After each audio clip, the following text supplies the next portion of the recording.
الحمدللہ وکفا والصلاۃ والسلام علی اشرف الانبیاء اما بعد۔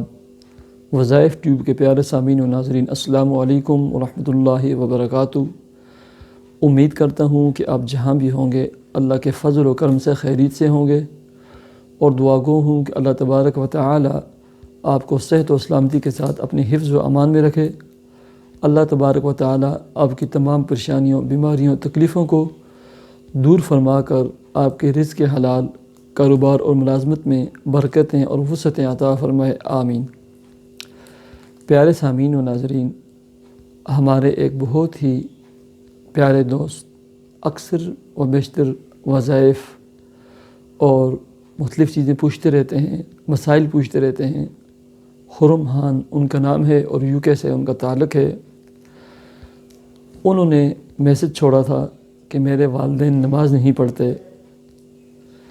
اور ایسے ہی ہماری جو بڑی بھابھی ہیں وہ بھی نماز نہیں پڑھتی، اور سارا دن نیوز سنتے رہتے ہیں، ڈرامے سنتے رہتے ہیں اور دیکھتے رہتے ہیں، ٹی وی پہ بیٹھے رہتے ہیں۔ آپ ان کے لیے دعا بھی فرمائیں اور کوئی عمل اور وظیفہ بتائیں۔ تو پیارے سامعین و ناظرین، خرم خان کی توسط سے میں اپنے تمام ویوز اور سامعین و ناظرین کے لیے آج بہت ہی مجرب، مؤثر، باکمال اور شاندار عمل اور وظیفہ بتلانے لگا ہوں۔ آپ کے والدین نماز نہیں پڑھتے، آپ کا کوئی بھی پیارا نماز نہیں پڑھتا، آپ خود نماز نہیں پڑھتے، آپ کے بیٹے بیٹیاں کوئی نماز نہیں پڑھتے، ان سب کے لیے یہ عمل آپ کر سکتے ہیں۔ بہت ہی مجرب اور مؤثر عمل ہے، لیکن یاد رکھیں جہاں تک والدین کا تعلق ہے، ادب، احترام کو ملحوظ خاطر رکھتے ہوئے ان کے حق میں ہدایت کی دعا بھی فرمائیں، اور کبھی بھی ان کو حقیر نہیں سمجھنا کہ میں نمازی ہوں، میرے والدین بے نمازی ہیں، نماز نہیں پڑھتے، یا ایسے ہیں۔ کبھی دل و دماغ میں اس چیز کا تصور بھی نہیں کرنا۔ ہمیشہ ان کے لیے اچھا سوچنا ہے، ہدایت کی دعا کرنی ہے، رب ارحمہما کما ربیانی صغیرہ، کثرت سے یہ دعا کرنی ہے، اور انہیں یہ نہیں کہنا کہ ابا سارا دن ٹی وی تے بیٹھے ہوندے، نماز ہی نہیں پڑھتا تو۔ بالکل ایسے کلمات اپنی زبان پر لانے ہی نہیں ہے، نہ ان کو اس چیز کا کہنا ہے، بلکہ جب نماز کا وقت ہو خود جا کر اس ٹی وی کی آواز کو تھوڑا ہلکا بالکل کر دیں اور آواز لگا دیں کہ اذان ہو گئی ہے اور نماز کا وقت ہے، تمام حضرات نماز پڑھ لیں۔ اور عمل اور وظیفہ یہ ہے، سورہ فاتحہ آپ نے شروع کرنی ہے، الحمدللہ رب العالمین الرحمن الرحیم مالک یوم الدین ایاک نعبد و ایاک نستعین اہدنا الصراط المستقیم۔ اہدنا الصراط المستقیم کو آپ نے 33 مرتبہ پڑھنا ہے۔ اہدنا الصراط المستقیم، اہدنا الصراط المستقیم، اہدنا الصراط المستقیم۔ اس کے بعد جب 33 مرتبہ یہ پورا ہو جائے، اپنے خیالات دل دماغ میں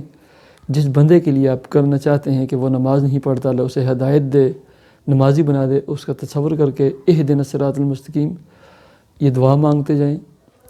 اور اس کے جب 33 مرتبہ ہو جائے اس کے بعد صراط الذین انعمت علیہم سورہ فاتحہ مکمل کریں۔ ایک تو اللہ رب العزت سے اس کے لیے دعا بھی مانگے ہدایت کی، اور دوسرا تمام کھانے پینے کی چیزوں میں یہ پھونک مار دیں، دم کر دیں، والدین کی طرف پھونک مار دیں، ان کے جتنے کپڑے ہیں، ان کا بیڈ روم ہے،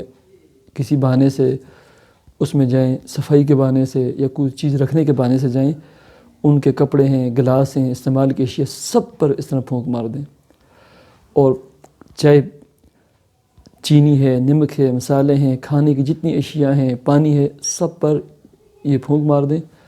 تو اللہ تعالیٰ کے فضل و کرم سے آپ نے یہ عمل 21 سے 41 دنوں تک کرنا ہے، اور مسلسل کرتے رہنا ہے۔ اللہ تعالیٰ انہیں راہ راست پر لائیں گے، ہدایت دیں گے، نمازی بنیں گے، 5 وقتی نمازی بنیں گے، اور وہ نماز پڑھنا شروع کر دیں گے۔ اس کے ساتھ ہی ایک اور عمل ہے نمازی بنانے کے لیے، نیک بنانے کے لیے عشاء کی نماز کے بعد سونے سے پہلے 2 رکعت نماز صلاۃ حاجت کی ادا کرنے، 2 رکعت نماز صلاۃ حاجت ادا کریں، اور اسی مصلی پہ بیٹھ کر اول آخر 5 مرتبہ درود شریف، اور درمیان میں اللہ رب العزت کا ایک صفاتی نام ہے یا حکم، آپ نے 313 مرتبہ پوری توجہ، دھیان سے اور دل و دماغ میں جس کے لیے آپ پڑھنا چاہتے ہیں، نمازی بنانا چاہتے ہیں، اس کا خیال کر کے 313 مرتبہ یا حکم پڑھیں، اور آخر میں اس کے حق میں دعا کر دیں۔ اگر آپ کچھ دن نمازی ہوتے ہیں پھر چھوڑ دیتے ہیں، نماز اور نیک کاموں میں دل نہیں لگتا، یہ دونوں عمل آپ اپنے لیے بھی کر سکتے ہیں، اپنے اولاد کے لیے بھی کر سکتے ہیں، کسی کے لیے بھی کر سکتے ہیں۔ تو اللہ کے فضل و کرم سے، اس عمل کی برکت سے سب نمازی بن جائیں گے، نیک بن جائیں گے، اللہ تعالیٰ انہیں راہ راست پر لے آئیں گے اور ہدایت دیں گے۔ پیارے سامعین و ناظرین، ہماری اس ویڈیو کو اپنے واٹس ایپ، فیس بک پر ضرور شیئر کیجیے، صدقہ جاریہ اور خدمت خلق کی نیت سے شیئر کیجیے۔ مجھے اجازت دیجیے، دعاؤں کا اور نماز کا اہتمام کیجیے۔ اللہ حافظ۔